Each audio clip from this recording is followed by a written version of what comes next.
बिस्मिल्लाहिर्रहमानिर्रहीम। हमारा जो आज का टॉपिक है वो जू जियोग्राफी और प्लेंटोलॉजी का फर्स्ट टॉपिक है आपकी बुक का, जू जियोग्राफी का इंट्रोडक्शन और उसकी क्लासिफिकेशन ब्रांचेस की।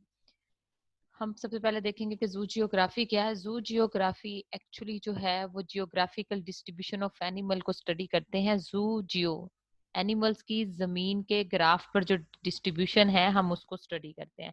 अल्फ्रेड रुसल जो है वो फादर ऑफ जू जियोग्राफी कहलाता है, क्योंकि इसने बहुत सारी थ्योरीज में अपना कंट्रीब्यूशन दिया और इसने जो हमारे कॉन्टिनेंटल बने हैं, हम डिफरेंट रीजन्स बने हैं, उनको भी इसने वेरीफाई किया था, नेमिंग की थी उनकी और उनकी क्लासिफिकेशन की थी। Zoogeography is the branch of the science of the biogeography। मतलब बायो मीन लिविंग, जियो मीन अर्थ, ग्राफ मीन ग्राफ, अर्थ के ग्राफ के ऊपर या अर्थ के मैप के ऊपर जो लिविंग ऑर्गेनिज्म की डिस्ट्रीब्यूशन को हम स्टडी करते हैं, एनी डिस्ट्रीब्यूशन को स्टडी करते हैं, जूजियोग्राफी कहलाता है।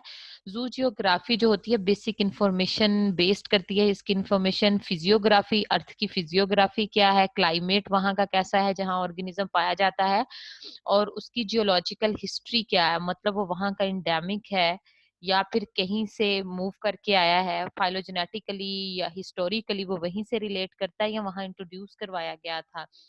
तो नॉलेज जितना भी है एवोल्यूशनरी हिस्ट्री के रिलेशनशिप एनिमल्स का जो है, इसकी मदद से हम स्टडी कर सकते हैं। Zoogeography is the study of the pattern of distribution of ancient and modern animals and the process that regulate these distributions. A distribution can be studied at three levels. Geographical levels means over the world, whole world. Regional level mean in selected segment of the world, and local level mean geographical distribution of the species in relations to each other and in relation to ecology and evolutions. तो तीन distribution की study के level हैं जो हम ये देखते हैं दुनिया में कहाँ पाया जाता है, वर्ल्ड के किस सेगमेंट में पाया जाता है, और इसका इकोलॉजिकल और एवोल्यूशनरी रिलेशनशिप क्या है। तो पैटर्न ऑफ डिस्ट्रीब्यूशन जो किसी ऑर्गेनिजम्स के हैं वो तीन तरह के होते हैं, यहाँ पे आपको दिखाए गए हैं। नंबर 1 जो आपको दिखाया गया वो है कॉस्मोपॉलिटन, नंबर 2 डिस्कॉन्टिन्यूस, नंबर 2 इंडेमिक। तो सबसे पहले हम देखेंगे कि कॉस्मोपॉलिटन कौन से ऑर्गेनिजम्स होते हैं।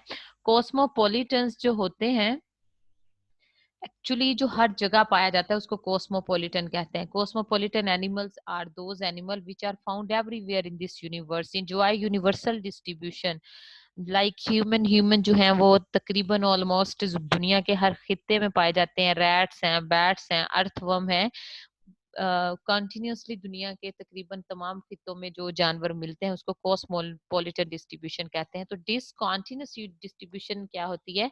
कॉस्मोपॉलिटन डिस्ट्रीब्यूशन का दूसरा नाम जो है वो कॉन्टिन्यूस डिस्ट्रीब्यूशन होती है। और डिसकॉन्टिन्यूस क्या होती है कि एक ही खित्ते में पाया जाना, मतलब कोई ऑर्गेनिज्म है वो एक खित्ते में पाया जाता है और दूसरे खित्ते में वो नहीं पाया जाता, तो इसको हम डिसकॉन्टिन्यूस डिस्ट्री, फॉर एग्जांपल ये एक मैप है तो ये एक कंट्री है, ये एक कंट्री है, ये एक कंट्री है, ये बाकी इनके दरमियान कुछ और कंट्रीज आती हैं, तो हम कहते हैं कि एक स्पीशी है जो इधर पाई जाती है और इधर पाई जाती है और बाकी इस मैप के किसी भी हिस्से पर नहीं पाई जाती। तो इस तरह की जो डिस्ट्रीब्यूशन होती है उसे हम डिसकॉन्टिन्यूस डिस्ट्रीब्यूशन कहते हैं, कि कॉन्टिन्यूसली पूरी वर्ल्ड में नहीं पाया जाता, किसी किसी इलाके में पाया जाता है। तो इसमें जो बैरियर्स होते हैं ओशन वगैरह के, उनकी वजह से इनके डिफरेंट होते हैं, या फिर कोई और फिजिकल बैरियर आ जाता है जो इनकी डिसकंटिन्यूटी का सबब बनता है। तो डिसकंटिन्यूस डिस्ट्रीब्यूशन में उसने स्पीशीज दी हैं। एलिफेंट के टू जो थे जेनरा थे, लोक्सोडोंटा और मैक्सिमस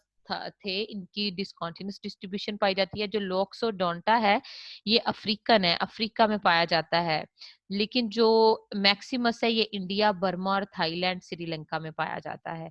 एलिगेटर के बारे में भी है कि एलिगेटर अमेरिका और चाइना में पाया जाता है। मिसिसिपेंसिस जो है एलिगेटर की वो अमेरिका में पाई जाती है। काइमन इन साउथ अमेरिका में पाई जाती है और एलिगेटर सिनेंसिस जो है वो चाइना में पाया जाता है। तो इसकी डिसकंटिन्यूटी है, स्पेसिफिक एरियाज में पाया जाता है। और इंडेमिक डिस्ट्रीब्यूशन अब क्या होता है? इंडेमिक का मतलब होता है रिहायशी, ऐसी स्पीशीज जो किसी खास इलाके की ही स्पीशीज होती हैं, किसी और इलाके में वो नहीं पाई जाती। जिस तरह के हम यहाँ पे एग्जांपल दिए है कि जो जिराफ होता है वो सिर्फ और सिर्फ अफ्रीका में पाया जाता है, इसके अलावा वो दुनिया के किसी हिस्से में नहीं पाया जाता। Any species that are restricted to the particular continent or particular part of the world, part of the countries are called as endemic distribution. उस organism की endemic distribution होगी. तो हमने 3 distribution पढ़ी हैं जिसमें continuous, discontinuous और endemic. ये तो थे डिस्ट्रीब्यूशन पैटर्न. अब हम थोड़ी सी इसकी हिस्ट्री पढ़ेंगे कि किस तरह जू जियोग्राफी को अरेंज किया गया है, किस तरह इसकी रीजनल स्टडी की है. बहुत सी थ्योरीज जो थी वो पेश की गई थी, जिनमें से वेल जो यूज हैं आजकल वो डिस्पर्सल और वेकेरियंस थ्योरी है.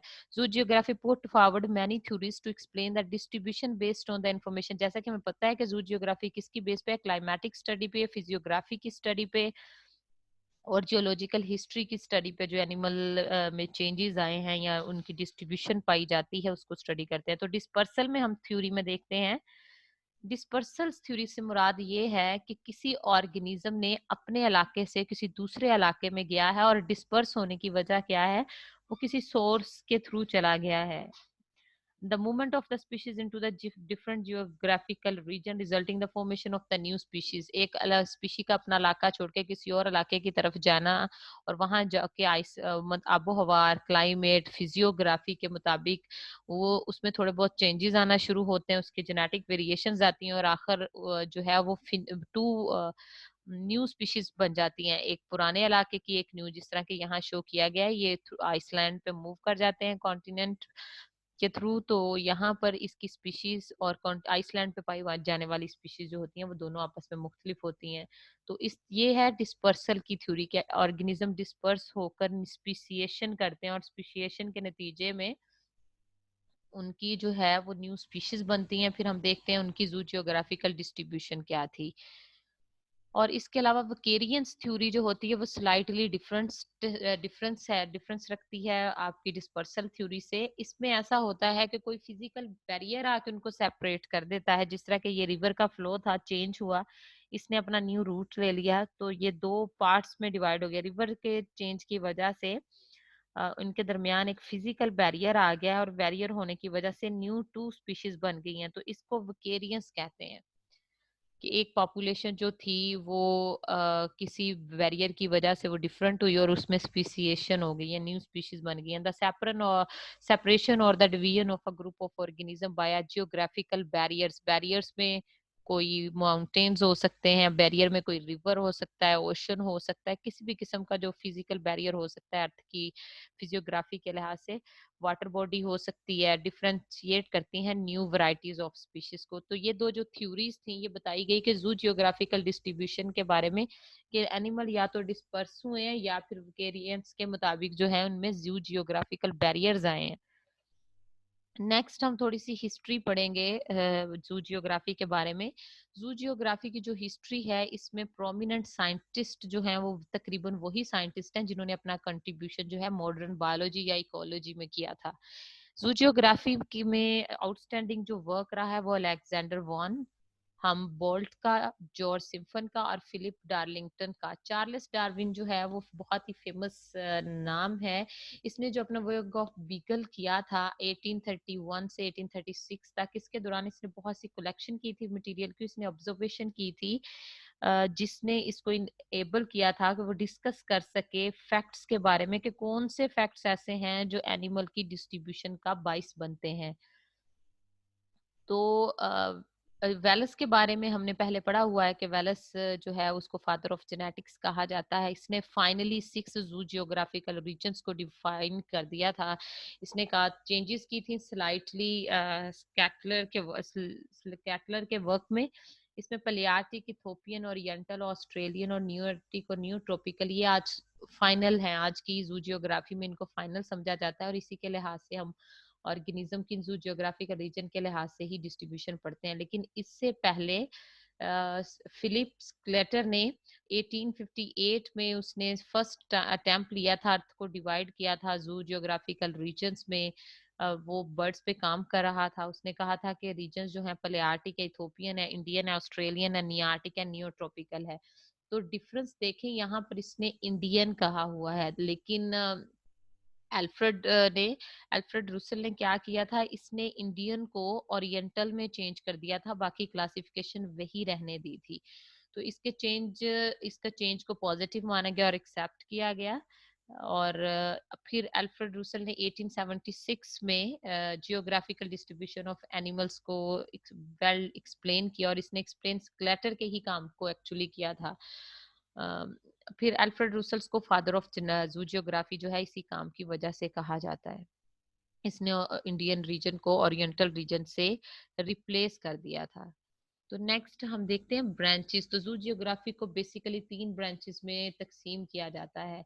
इनमें जो पहली ब्रांच है दैट इज डिस्क्रिप्टिव जू geography, descriptive, coil and applied जू जियोग्राफी। डिस्क्रिप्टिव भी, कॉयल और अप्लाइड। डिस्क्रिप्टिव और कॉयल जो हैं वो फर्दर ब्रांचेस में भी डिवाइड हैं। तो यहाँ पे हम देखेंगे कि जो डिस्क्रिप्टिव जू जियोग्राफी है वो डिस्क्राइब करती है detail and the pattern of the animals distribution.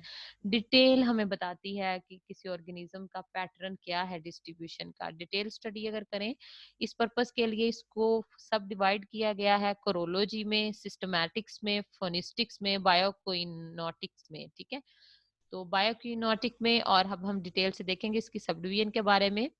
Chorology जू जियोग्राफी क्या है? Study of exactly and fully geographical range of organism. किसी भी ऑर्गेनिज्म की एग्जैक्ट और फुली जो उसकी रेंज है, कहाँ कहाँ पाया जाता है, उसको डिटेल से स्टडी करने का अमल, इसको हम क्रोलॉजी कहते हैं। सिस्टमैटिक जू जियोग्राफी है, ये डील करती है distribution of organism of large group of animal. किसी बहुत बड़े एक एनिमल के ग्रुप की डिस्ट्रीब्यूशन के लिए ही इसको वक्फ किया जाता है, तो इसको सिस्टमैटिक्स कहते हैं।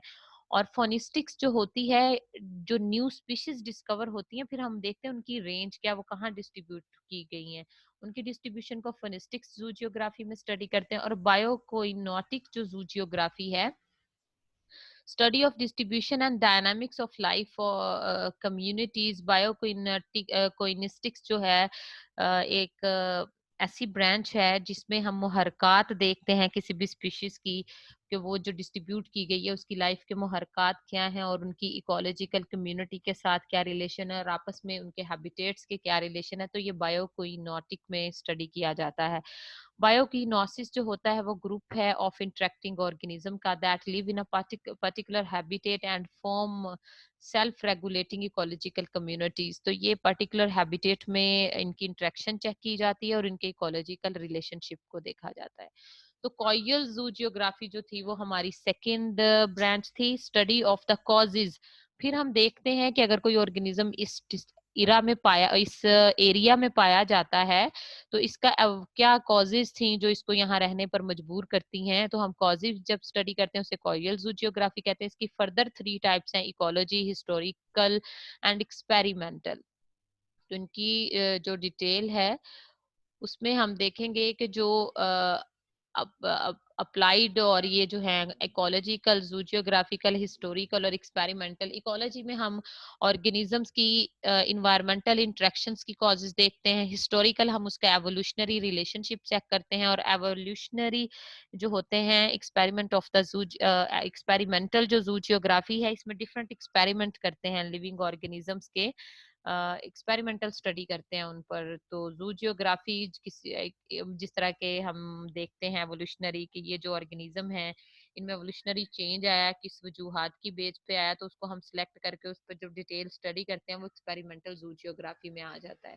तो लास्ट वन जो है वो हमारी अप्लाइड जू जियोग्राफी है। मोस्ट निग्लेक्टेड है ये, इस पे ज्यादा काम नहीं किया गया, लेकिन ये बहुत इंपॉर्टेंट है रिसर्च वर्क के लिए, पैरासाइट्स को स्टडी करने के लिए कि पैरासाइट क्या, कौन कौन सा है किसी भी जानवर का, और इस डिजीज कैसे कॉज करता है, उसकी जो जियोग्राफिकल डिस्ट्रीब्यूशन क्या है वो, और इकोनॉमिकल इम्पोर्टेंट जो ऑर्गेनिज्म है, जो एनिमल्स हैं वो कहाँ कहाँ पाए जाते हैं, तो इनको स्टडी कर अप्लाइड इकोलॉजी में कहते हैं। तो अप्लाइड जू जियोग्राफी जो है वो बायोलॉजिकल कंट्रोल में भी बहुत इंपॉर्टेंट रोल प्ले करती है। तो इसमें आप लिख सकते हैं बायोलॉजिकल कंट्रोल ऑफ पेस्ट में, जिस तरह के एक फसल पे जब कोई हशरात, इंसेक्ट, पेस्ट आके अटैक करता है तो उसके अगेंस्ट आजकल हम केमिकल्स यूज करते हैं।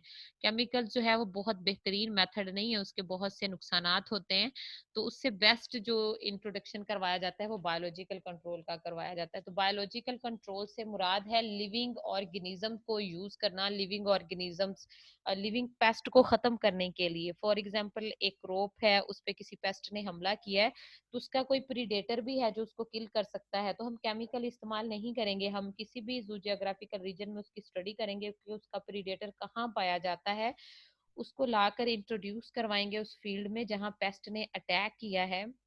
और इसके इंट्रोडक्शन से वो क्या करेगा, पेस्ट की पॉपुलेशन को खत्म कर देगा और वो क्रॉप को नुकसान नहीं पहुंचाएगा, वो सिर्फ पेस्ट को अब खाएगा और क्रॉप की जो होगी वो हेल्थ बढ़ जाएगी। तो इस तरह का जो कंट्रोल होता है वो बायोलॉजिकल कंट्रोल कहलाता है, कि लिविंग ऑर्गेनिज्म को यूज करते हैं लिविंग ऑर्गेनिजम्स के लिए।